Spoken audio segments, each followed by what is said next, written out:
sea urchins that can scrape off every vestige of algae from a rock. Somehow, the Garibaldi must remove it. But the problem with sea urchins is that they just keep coming. When evening arrives and the light fades, he has to stop. He not only needs a rest, he needs to hide. Because at night, predators prowl through these forests. While the Garibaldi hides, the urchins can feed without interruption.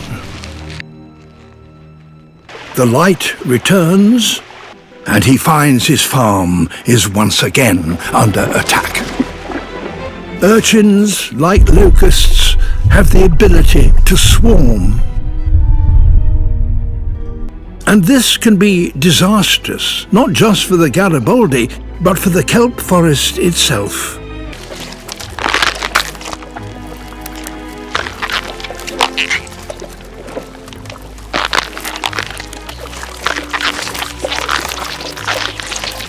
The urchins move through the forest, cutting through the kelp fronds and leaving behind vast barrens.